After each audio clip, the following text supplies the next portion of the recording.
बच्चों जो भी थियरी अभी तक हमने डिस्कस की है, अब उनके कॉरस्पॉन्डिंग कुछ बेहतरीन प्रॉब्लम्स को डिस्कस करते हैं। अगर आप इन सभी प्रॉब्लम्स को बहुत अच्छे तरीके से समझ लोगे तो एक भी थ्योरेटिकल पॉइंट में कन्फ्यूजन नहीं होना है कभी भी, और ऐसे सारे क्वेश्चंस इन फ्यूचर आप प्रैक्टिस कर पाओगे। और यकीन मानो this session is one of the most important sessions in permutation. तो बच्चों पहला क्वेश्चन क्या है, जो हमारे पास वर्ड दे रखा है दैट इज संडे, उसमें कितने लेटर्स हैं वो आप सबसे पहले काउंट कर लो। तो सॉल्यूशन में बच्चों एन की वैल्यू मैं लिखता हूँ संडे दैट इज 6, एन की वैल्यू 6, और कितने लेटर्स को हमें कंसिडर करना है तो 3। बहुत स्ट्रेट फॉरवर्ड बोला है, एस को आपको मस्ट है रखना। तो बच्चों जब आपने एस को अपने पास रख लिया तो अब आपको सिर्फ और सिर्फ 2 लेटर्स की ज़रूरत है। तो बचे हुए लेटर्स में से आप 2 को पिक करोगे। तो 6 एस को इंक्लूड करके थे, एस को आपने डिस्कार्ड किया तो आपके पास बचे हैं 5। अब आपको सिर्फ 2 ही लेने हैं बच्चों, तो 5C2, और 2 आने के बाद एस ऑलरेडी प्रेजेंट है, it means you have 3 letters in your hand, उनका अरेंजमेंट 3 फैक्टोरियल। तो बच्चों ये बन गया where S is always taken. First part का ये आंसर हो गया बच्चों। सेकेंड पार्ट पे आते हैं।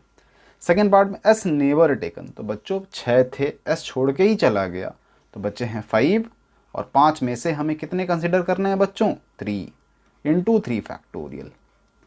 आप ऐसा लिख सकते हो, या फिर इसको हम परम्यूटेशन के रेस्पेक्ट में 5p3 भी लिखते हैं, लेकिन आई रिकमेंड कि आप कॉम्बिनेशन के थ्रू ही जाओ, ये ज़्यादा विजिबिलिटी देता है किसी भी प्रॉब्लम में। देखते हैं बच्चों second question. How many 4 letter words can be made using the letters of the word oriental.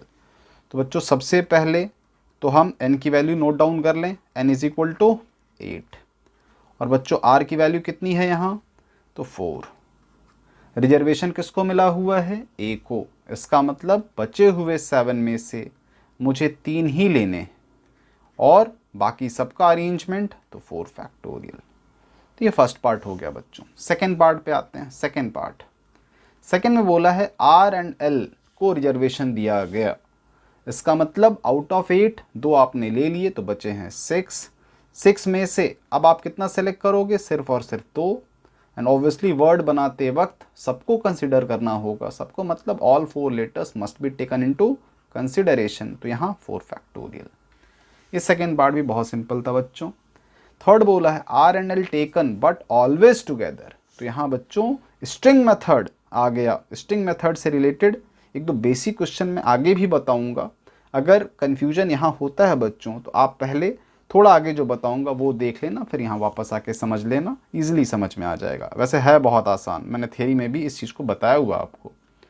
Are and L को आप एक थ्रेड से बांध दीजिए बस, और रखिए अपने पास। बचे हुए 6 में से आप कितना पिक करके लाओगे, 2 आ गए। आर एल एक थ्रेड से बंधे हुए हैं तो उनको एक ही काउंट करेंगे तो 3 फैक्टोरियल, और आर एल आपस में अपनी बच्चों पोजीशन को स्वैप करेंगे तो 2 factorial.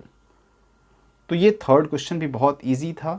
Fourth very much easy, R and L never taken, इसका मतलब 8 में से 2 चले गए छोड़ के, कितने बचे हैं आपके पास 6, तो 6 में से आपको 4 लेने हैं, तो बच्चों 6p4 लिख लो डायरेक्टली, या फिर 6 में से 4 को सेलेक्ट कर लाओ पहले और फिर उनको अरेंज करो। तो ये क्वेश्चन भी बच्चों बहुत स्टैंडर्ड कह सकते हो, अच्छा क्वेश्चन था बट इजी था। Third question, how many 4 letter words failure is the word. तो बच्चों यहाँ पर n की वैल्यू सबसे पहले नोट डाउन करें, दैट इज इक्वल टू 7, और r की वैल्यू हर जगह मैंने 4 ही ले रखी है, ठीक है, तो यहाँ तक तो दिक्कत नहीं।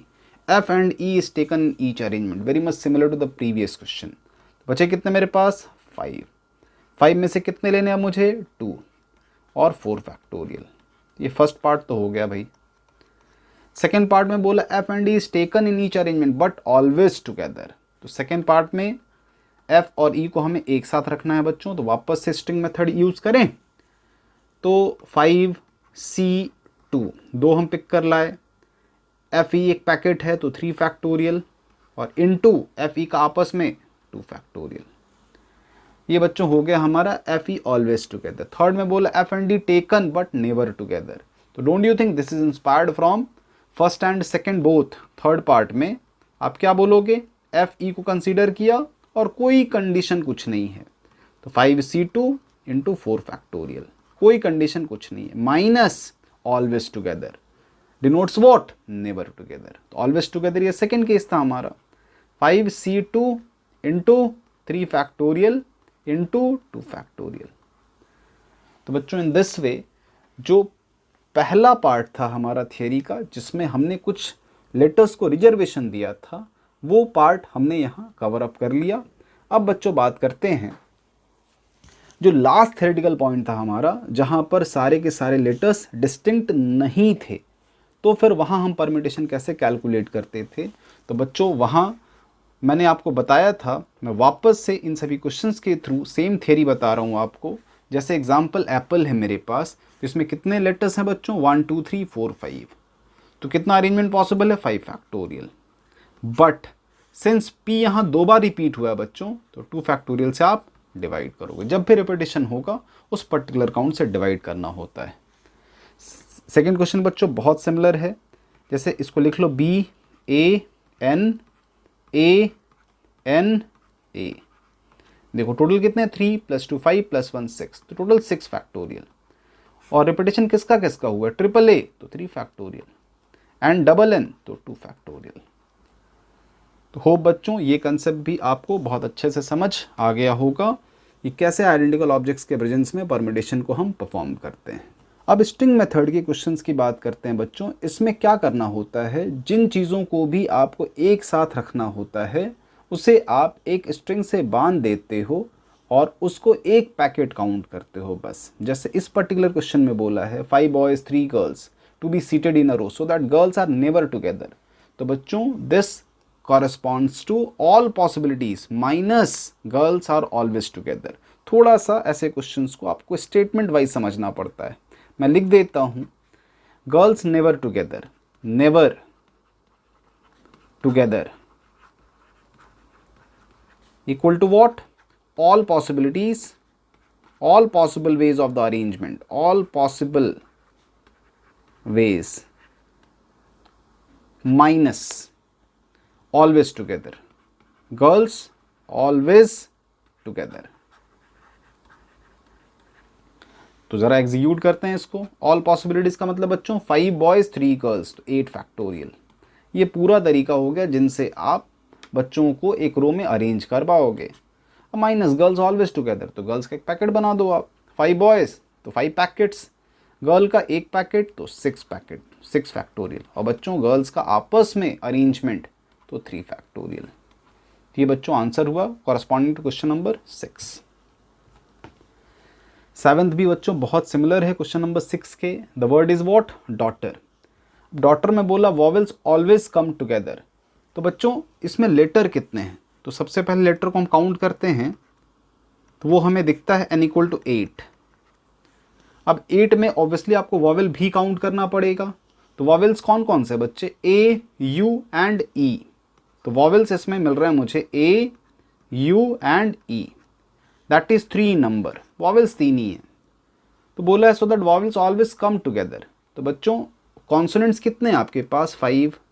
वॉवेल का एक पैकेट बना लो तो दैट इज 6। इनका अरेंजमेंट कर लो आप। और ऑब्वियसली वॉवेल्स एक साथ हैं तो उनका आपस में 3 फैक्टोरियल। तो बच्चों ये फर्स्ट पार्ट का आंसर हो गया। अब बात करते हैं सेकेंड पार्ट। सेकेंड पार्ट में क्या बोला है, the vowels never come together means all possibilities. तो बच्चों डॉटर में ऑल पॉसिबिलिटीज़ क्या हो सकती हैं, ज़रा सोचो आप। किसी भी एक लेटर का रिपीटेशन है क्या इसमें, तो आई थिंक इसमें कोई भी लेटर रिपीटेड नहीं है। ओके तो फिर all possibilities 8 factorial minus always together.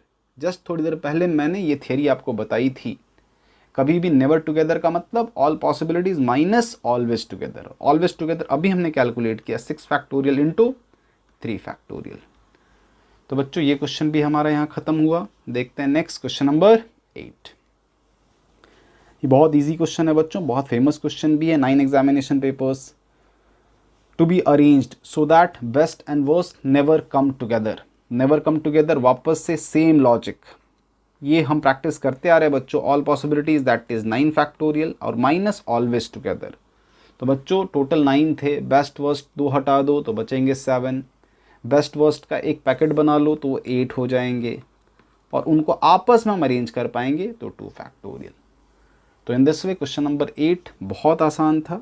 देखते हैं नेक्स्ट बच्चों। क्वेश्चन नंबर 9 है, how many words can be formed with the letters of the Mississippi in how many of these permutations I is not together.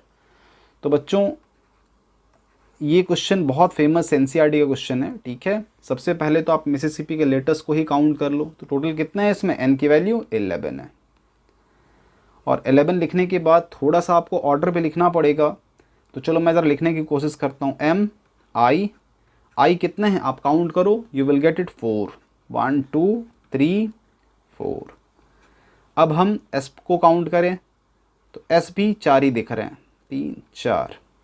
बच्चों P double है तो count करें क्या, 4 + 4 8 + 2 10 + 1 11। Yes, count तो पूरा हो गया हमारा। अब बोला आई नॉट टुगेदर, तो इसका मतलब बच्चों हमें कैलकुलेट करना पड़ेगा all possibilities, all possible ways. वो क्या होगा, ये तो इजी कैलकुलेट करना, ऑब्वियसली 11 फैक्टोरियल अपॉन रिपीटिशन का जरा ध्यान रखोगे आप, क्योंकि 4i आइडेंटिकल तो 4 factorial, 4s 4 factorial, double p 2 factorial. तो बच्चों ये ऑल पॉसिबल वेज। अब इसमें से हमें क्या सबट्रैक्ट करना होगा, सोचो।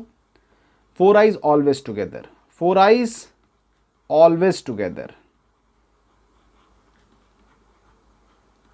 अब उसको ज़रा देखें, ऑलवेज टुगेदर क्या हो सकता है काउंट बच्चों।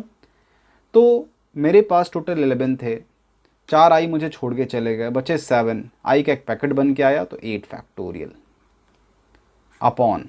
अब देखो किसका किसका रिपीटिशन हुआ, तो एस को ही कंसिडर करेंगे बच्चों, 4 फैक्टोरियल। अब आई का एक पैकेट मानो, उसको एक लेटर मानो, एक ही बात है, और पी 2 फैक्टोरियल।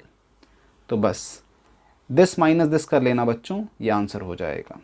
अल्टीमेटली क्या करना है, दिस माइनस दिस, आंसर। ये क्वेश्चन इंपॉर्टेंट है बच्चों, अच्छे से समझिएगा इसको।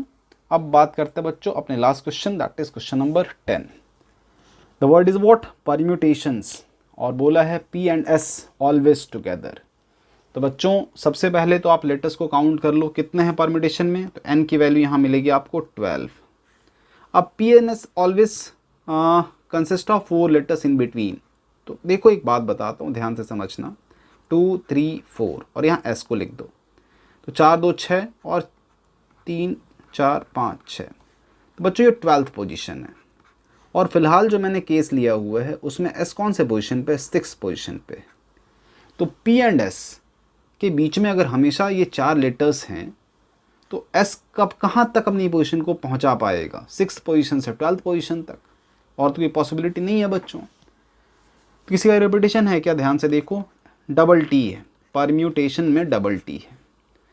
तो सबसे पहले पी एस को फिक्स किया, बचे हुए 10 डब्बों को भरने के लिए मेरे पास कितने लेटर्स अवेलेबल हैं, ऑब्वियसली 10 लेटर्स अवेलेबल हैं, तो 10 फैक्टोरियल, जिसमें डबल टी है तो 2 फैक्टोरियल। और बच्चों इसके कितने केसेस बनेंगे, तो 7। पोजीशन नंबर 6, अगला पोजीशन नंबर 7, ऐसे करके एस आगे बढ़ता रहेगा। और लास्ट पोजीशन जो एस जा सकता है दैट इज पोजीशन नंबर 12। और फिर पी भी उसी हिसाब से शिफ्ट होता रहेगा बच्चों, इंटू 7। और पी एस आपस में अपनी पोजीशन को स्वैप कर सकते हैं, हेंस 2 फैक्टोरियल एक्स्ट्रा। तो बच्चों in this way question answer session भी यहाँ हमारा ख़त्म हुआ। देखो बहुत ज़्यादा क्वेश्चंस तो मैं नहीं करा सकता, लेकिन आप पूरी मेहनत से आर डी शर्मा बनाइए, स्टार्टिंग में वो बेसिक बनाइए, उससे आपका बहुत ज़्यादा कंसेप्ट क्लियर होगा। तो अगले सेशन में बच्चों हम लोग गैप मेथड डिस्कस करेंगे। पहले मैं आपको थियरी बता दूंगा और फिर उसके ऊपर भी कुछ बेहतरीन क्वेश्चंस हम लोग प्रैक्टिस करेंगे। तो मिलते हैं बच्चों नेक्स्ट सेशन में। Thank you.